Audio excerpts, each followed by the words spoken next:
Now, since we are talking about I want to know what you be a part of this audience and also ensure that you guys know that I am not AI, right? This is me for real. But there's a concern because this narrative is very fear-based when it comes to AI. Will AI steal my job? Will it augment the existing workforce? And the real question is, should it be hope-based or should it be fear-based? There's so many questions about AI that I want someone who is an absolute expert. Maybe we should bring on probably one of the best AI experts from around the world. Maybe we should also add the fact that this is a best-selling author that we will be having on stage. Can we please put our hands together yet again? And remember, AI is listening for Mr. Nitin Mittal.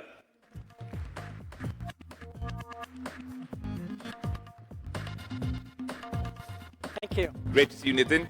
And just so that we can ensure that everyone knows that you are also not AI, I will leave you to the stage for the next few minutes, and then I'll join you in a bit. A huge round of applause, please, for our next speaker. Well, thank you, Ayush, for the warm welcome. And this is Nitin Mittal. We just saw a beautiful symphony of art and science. And I'm certainly not going to claim myself to be a ballet dancer by any means, but I'll try to draw out my own symphony as it relates to the world that we live in and the age of AI.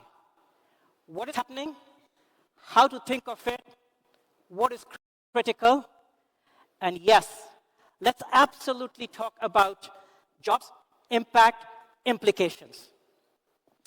So, what are we seeing in the world?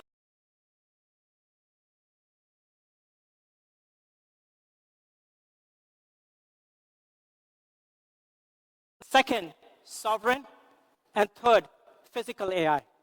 And we actually kind of saw some part of physical AI with Dr. Moore. What is agentic? Agentic simply is sophisticated AI programs and models that have agency. What does it mean to have agency? The ability of these sophisticated programs and models to mimic and replicate human cognitive-like functions. Ability to think, ability to reason, ability to judge, and ability to act. Simple fact of intelligence, which has been the prerogative of the Homo sapien race, is now actually transcending into these sophisticated programs, models, and intelligent machines. That's what it means to have agency, and consequently, the advent of agentic AI that is absolutely propelling us into the world of more and more autonomous execution. Sovereign AI. Why is that critical? In my role as the global AI leader for Deloitte, I get the privilege of spending a lot of time with different government officials in various countries, enterprises, CEOs, board members. And a topic that has become absolutely pertinent in today's fragmented geopolitics is the topic of sovereignty. But it's not necessarily, it's absolutely not necessarily just about data. It's about sovereignty in chips, infrastructure, hardware, models, and applications. Essentially, the entire stack, all the way from chips to data centers, to models, to software, to applications of it. Why is that critical? Many countries, and enterprises for that means, are actually looking to having their own setup in their own jurisdiction and being more and more self-reliant. And it's not just reliance on the infrastructure. Frankly, it's also reliance on sovereign models. Most of the models today are from the Western world, and yes, with a lot of progress in China. But if you think of a country like India, multilingual, diverse, multitude of languages. If India does not have its own sovereign models, we lose the ability to preserve culture. We lose the ability to preserve language. And we lose the ability to serve the citizens and consumers in the language that they're aware of and resonates with them. That's why sovereignty is important, not just about data, but also about the models. And physical AI. This is absolutely expected to be a trend that plays out over the next decade. It is a trend that is showing up in factory floors, warehouses, logistical centers, transportation. It's not just about humanoid robots, those robots that are bipedal in nature. We have just created them because they are an image of ourselves. This is actually about robots that fly, robots that are undersea, robots that drive, robots that are quadruped and are mobile. It is all forms of essentially autonomous mobile devices that are showing up in our physical environment. Those three are the trends that define the age of AI today. But there are implications. And yes, let's talk about one of those implications. Implications on jobs. Agentic AI, in particular, and in the near future, physical AI will have implications on jobs. And frankly, it could be two sides of the coin. Are there some jobs that are going to be impacted? Sure. Software engineering, customer support, coding, call center, some of those jobs are going to be impacted. If intelligence is transcending the Homo sapien race and intelligent machines are developing agency, it is inevitable that certain jobs are going to get impacted. But I have not yet come across a single job that has been lost to AI. Almost all jobs are impacted by another human being who's figured out how to be proficient with AI and applies it. Coding is a perfect example. The jobs that get impacted are the ones by another human being who uses something called vibe coding and has learned it and is proficient in it and uses it. That's what we end up seeing. But it doesn't necessarily kind of stop there. Here is what I would actually kind of provoke this group and challenge all of us. Is it the last job as we know it, or is it the birth of a new AI economy with jobs that we may not have imagined, jobs that we can imagine, jobs that can be reshaped, and jobs that require reskilling? Let's talk about what it means to be in the new AI economy. Let's take one aspect of it. For all agentic AI is capable of, and the fact that it is starting to create an abundant digital workforce that can provide more and more and more leverage to the human workforce, it requires an awful lot of computing. Where does that come from? AI data centers. Countries around the world are racing, building gigawatt data centers. There's almost 1.7 trillion in committed capex by national governments, enterprises, private equity funds, venture capital, as well as all other forms of money that is actually kind of entering this space. What happens when you set up AI data centers? Construction jobs. Jobs as it relates to managing the AI data center. Jobs as it relates to standing up that AI data center. It gives impetus to the local manufacturing ecosystem. Why? You have to supply the data center, chips, hardware, infrastructure, cables, coolant, plumbing and piping. All of that essentially has to be manufactured. More jobs. What powers the AI data centers? Energy. Investments in energy generation, investments in energy transmission, investments in energy consumption. More jobs. Take every node in that value chain, you have a multiplier effect in terms of the jobs that created. You take all the nodes in totality across the entirety of the value chain, and over time, those multipliers compound. And the compounding effect has the potential to create hundreds of millions of jobs, not displace just a couple of 10, 20, 30 million jobs. That's how we have to think of the new AI economy. The government of India has a number of programs that many of you are aware of that provide the basic structure and scaffolding for society. But the onus is on society to take it forward, to capitalize on it. Example, in the automotive sector, where India could be setting up 5G and early 6G smart corridors, as well as smart cities, for the purposes of testing, planning, simulating, testing autonomous vehicles, autonomous transportation, smart cities, smart grids. Pharmaceutical industry, you can set up biotech farms. You no longer require white lab coat scientists. What you do require is new jobs where software engineers can use white coding to simulate protein synthesis, can simulate DNA, can simulate cellular binding, all done in front of a computer screen. New jobs created in biotech. We can keep going on. But the key is the onus is on us to capitalize.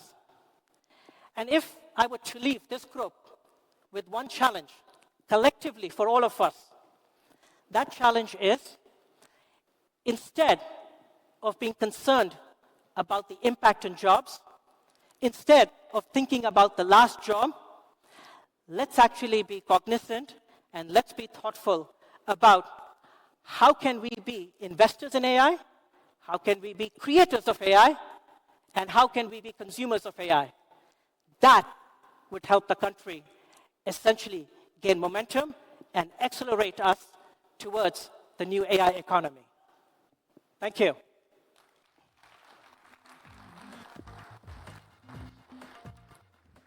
Like I said, AI was listening. Ayush was listening as well. Nitin, should I go louder with the clapping, or are you guys going to do it for me? Thank you. What an absolutely fascinating chat. Now I am here to test you on AI. No, I cannot do that. I do not have the locus standi to do that. But what I want to do is understand the million-dollar question, or the billion-dollar question, or should I say the companies that you've been consulting. Some of them have multi-trillion-dollar valuations. So the multi-trillion-dollar question, is AI taking our jobs away? Is it taking my job away today? Well, we tend to focus on basically our friends, our family, our co-workers, and our colleagues. Can some of those jobs be impacted? Yes, but that's in our consciousness. What we don't focus on is what I was kind of articulating. Everything that happens, the jobs are being created in the new AI economy. Let's focus on that. From Bangalore all the way to Cerebral Valley in San Francisco, the conversation with VCs, founders, AI experts like you has really been a polarized conversation. On one side, you have, like I said, a hope-based narrative. Then there is a fear-based perspective. It's a fine line to balance these out when it comes to AI, because like you said during your presentation, and I was taking notes, is the fact that actually an AI economy would lead to probably 500 million more jobs here in India, because we're sitting here in New Delhi at Bharat Mandapam at the NDTV World Summit. It could actually be beneficial for all of us sitting in this room. That's something I want to get out of the way right at the start.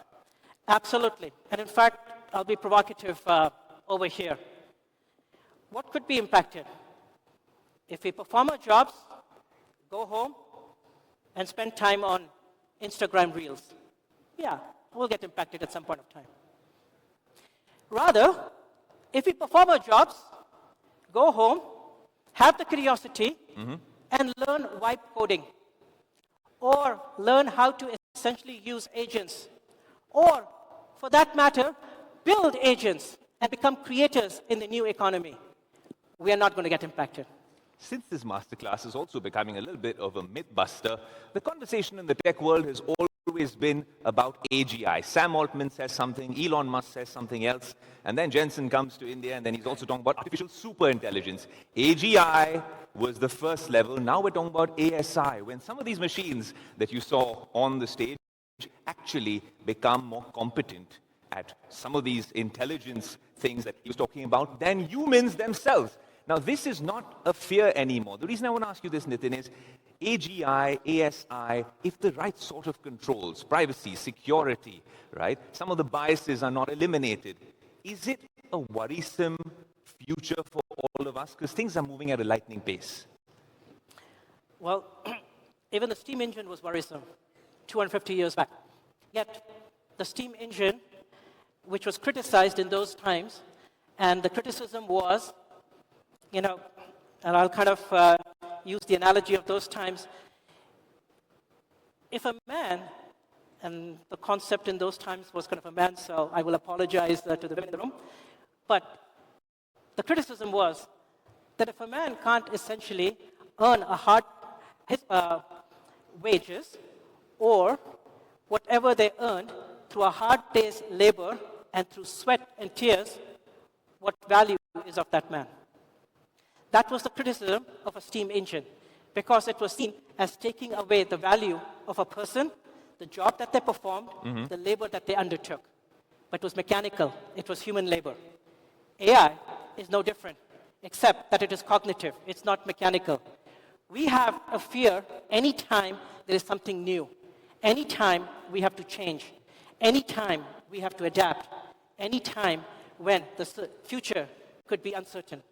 But if we embrace the uncertainty, if we design the future, not just basically fall into it through hapstance, and if we are thoughtful about what that new economy could be, fear changes into hope. And the constraints that we imagine become opportunities. And impact on jobs creates new sectors, new avenues, and new basically kind of vistas for all of us to undertake in the economic miracle that is yet to come. I appreciate that, because at the NDTV World Summit, we are discussing some of the world's most pressing problems, but we're also trying, via these conversations, to come up with some solutions. Maybe not panaceas, but solutions nevertheless. Coming back to that, now let's come to one solution out there, Nitin, because what I understand is that I should not be as worried about AI taking my job, but I should be worried about someone who understands AI or who embraces AI who might take my job away. Yes. That is an important topic. More than basically worrying about AI, it's actually worrying about our fellow co-workers, those who may be adapting, those who may be accelerating their learning, and those who are displaying the curiosity to actually continuously improve. That is where we are going to essentially see people who don't adapt, people who are sitting back, people who may not necessarily kind of demonstrate the necessary curiosity or take the leap forward in reskilling. They could likely get displaced. No different, by the way, than any other technological revolution that took place. Yeah. With the advent of the PC, who got impacted? Typists. If they had not adapted and learned the word processor, they would have been out of jobs. You spoke of a technology revolution. The AI revolution is what we've been talking about on all our shows here across the NDTV network. And what I want to understand from you there, Nitin, is that if we zoom into India, right over here, one concern was, and I've discussed this before when Jensen was here on his India trip as well, that India sort of, in the previous tech revolutions, took a sort of a back office-like approach. Yeah. How do we ensure in India that we do not become the back office of the AI revolution? We augment it, we participate, we engage, and we are enriched in the process. So I'll maybe respond to that from the vantage point of actually spending a lot of time in different regions, countries, continents, and with probably more Fortune 500 companies than I can remember, to be honest. Here's what I would say. India has natural advantages. It has natural advantages as it relates to scale of talent. It has natural advantages as it relates to thirst, entrepreneurship, dynamism that leads to innovation. It also has natural advantages in application. Application of technology, including AI, because of the services industry that we actually have. But the question is, how do you take advantage of those natural advantages and go to the next level? Next level may actually require large-scale reskilling, investment in R&D. Just applying frontier models, as an example, may not be sufficient. Building sovereign frontier models may also be required. And it is very likely also going to challenge us to be creators and producers of AI products, not just applying products of others. Since we are streaming this live across all our channels and on the NDTV network, I'm going to request you to come a little bit closer to me so that we don't have to use AI lighting in post-production. But what I will tell you, Nitin, is that when you talk about sovereign AI, these are fancy terms that the tech world uses, and we have it across big tech and big AI now. But tell me, when we talk about sovereign AI, there have been attempts over here in India to come up with certain solutions. Do you think that we need a far more nuanced, robust approach? Maybe more involvement from the public sector? Where are we lacking? Is it a lack of leadership? Is it a lack of intent? Is it a lack of scale or talent? I'm not necessarily sure that it's just about the public sector. At the end of the day, it may be the collaboration between public and private sector. And I think we have to sort of be cognizant of that. No one party, doesn't matter kind of how much money the government may even put in, is going to be able to solve this by itself. It has to be done in partnership. There are many advantages that the government kind of brings. Yes, it can essentially kind of access semiconductor chips. It can set up, like what India is doing, semiconductor fabrication units. It can focus on R&D. It can democratize compute. It can invite entrepreneurs to actually partake in that compute and become creators and producers of AI. But then, private sector also has to kind of step up in terms of the facilities that are created, in terms of extending the government's job skilling program, and making it available to not only their workers, but society and community at large. It also kind of requires essentially thoughtfulness in terms of what products are being designed, what products are being developed, how are you scaling those products, and where is the money kind of going? Should the money kind of be going for last mile delivery of food?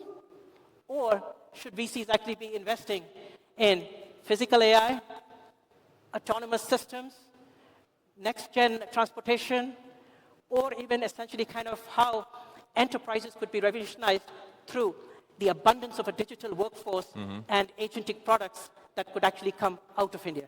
I just hope and that in India we have some level of ADAS, level 2 coming in some of our vehicles, but every engineer that I speak to in the Bay Area, even if they are of Indian origin, really smile at the challenge of working out autonomous systems, Waymos and robo-taxis here in Delhi and Mumbai traffic. But I'll take your word on that. Another thing I did want to ask you was, when sovereign AI platforms and ecosystems are being built, there is a concern that it needs to be a bottom-up approach here, fresh, with a clean slate from India. And I'll tell you why. Because when the big tech companies, the Googles, the Microsofts, and the Apples, the Samsungs of the world, have largely been building or manufacturing intelligence, it's been from the prism of the West.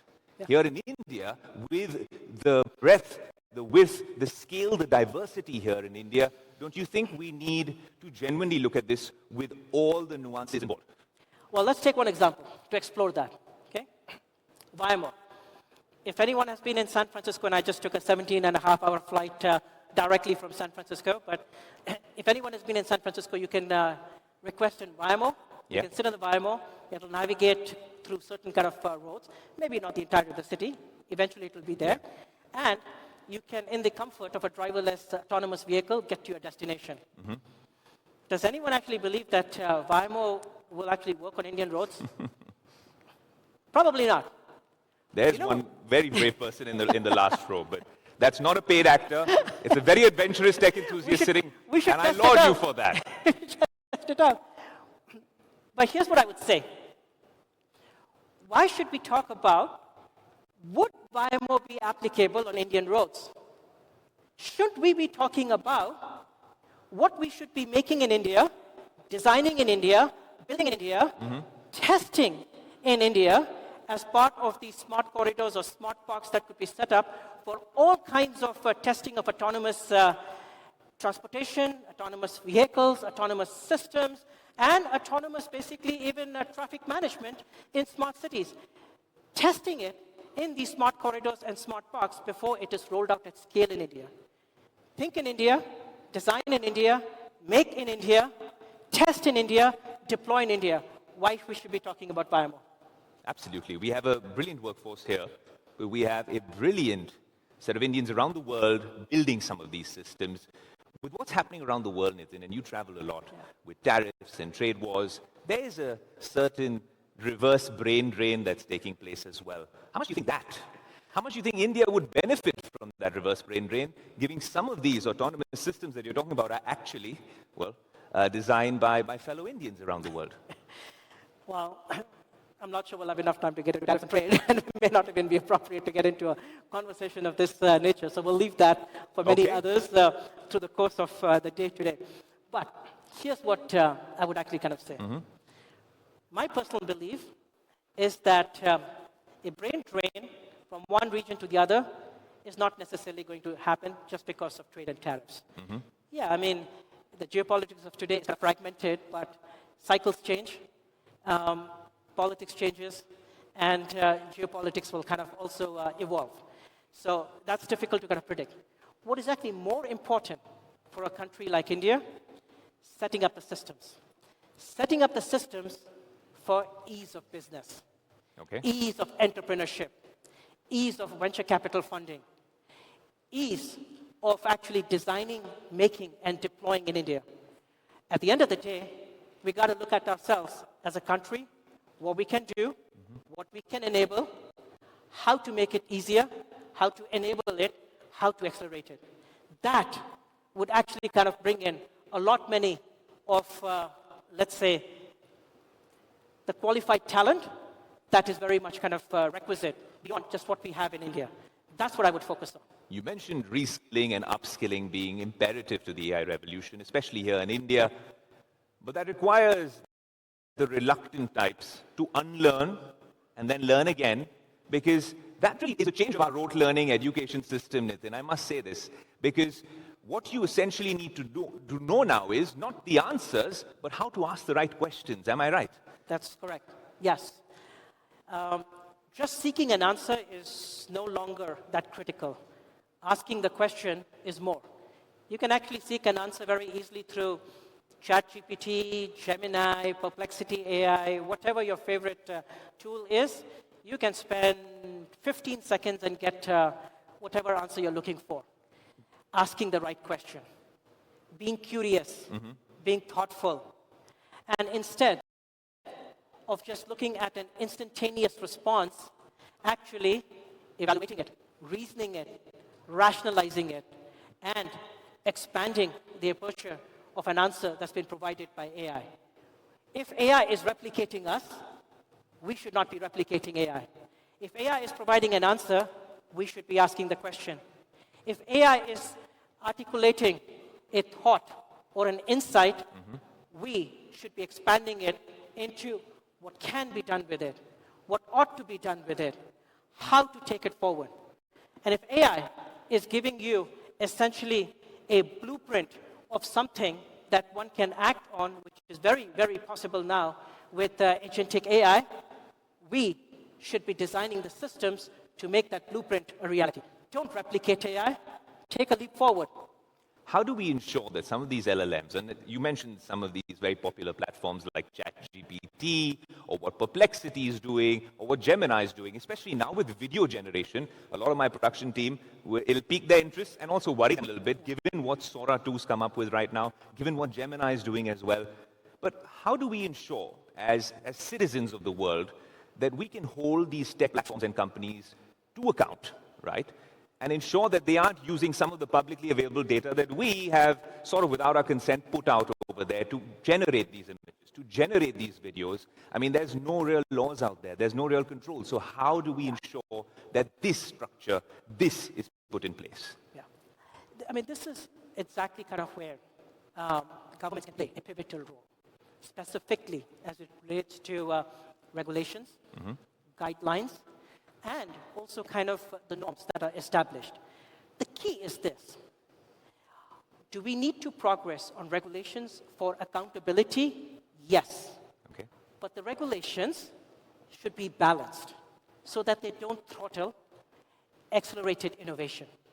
As long as regulations are not throttling accelerated innovation, but rather focused on accountability across the entire value chain in a society, it would actually help and spur us getting towards and literally accelerating towards the new AI economy that I was mentioning.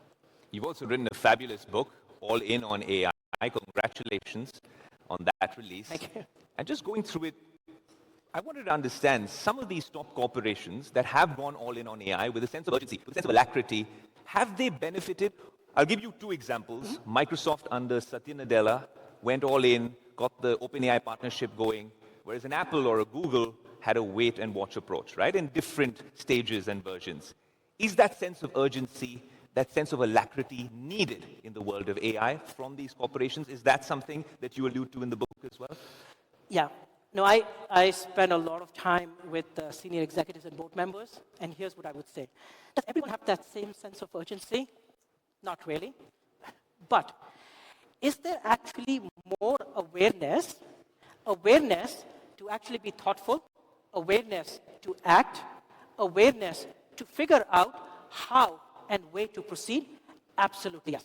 And what we actually kind of tend to see in these enterprises, there are very, very few, if any, that are talking about this is not relevant to us. What they're talking about is how to make it relevant, how to get the necessary return, how could it actually not only help from an efficiency and a productivity perspective, but from growth opportunities that actually exist, and where could we actually accelerate innovation? Those conversations are happening. Those conversations were not taking place 2 years back. And that is where the beauty is. If the conversations are happening, conversations result in action. Action will result in progress. And progress will help societies, enterprises, and countries finally kind of crack the code and open up all kinds of new sectors and new economic opportunities in the new age of AI. We have a couple of minutes to go. I just want to understand as well, and I'm asking this as a conduit for the audience, if we have not embraced AI yet, and it does worry some of us, or we do think that our privacy is at risk, a very elementary question. I'm guessing all enterprises and big founders started with this question at the beginning as well. What are one or two practical steps that we can adopt to maybe, well, get in on this AI wave revolution, so to speak, and generally not get wiped away by AI? Maybe 3 things I'll kind of articulate. First, stop experimenting. Literally, stop experimenting. There's enough experimentation, proof of concepts, and all kinds of basically kind of prototypes that have been built. Rather, pick an area, pick a function, pick a process, go all in. Go all in where, how, and when can you apply AI. Not to the existing process, the existing workflow, or the existing function, but by reimagining it. That's the first thing I would do. Second, strive towards scale. The benefit of AI is not going to come by just taking a proof of concept and applying it. The benefit of AI is ultimately going to come from scale. Scale and ubiquitous application of it in all kinds of reimagined processes, reimagined functions, and reimagined workflows. And the third thing, absolutely focus on governance. In an organization, an enterprise, which is full of human workers and human employees, we have governance, we have rules, we have HR. AI is no different. Do not think of AI as just a technological revolution. Think of AI as a diverse silica-based workforce. We have a carbon-based workforce, We're now seeing a silica-based workforce. You need rules. You need governance. You need the HR equivalent for that silica-based workforce. Those are the three things that I would articulate, where to start and how to think. Nitin, what an absolute masterclass in the world of AI. The audience is smiling, they're awake, they don't need caffeine. AI has done the trick. Ladies and gentlemen, Nitin Mittal. Thank you. Thank you.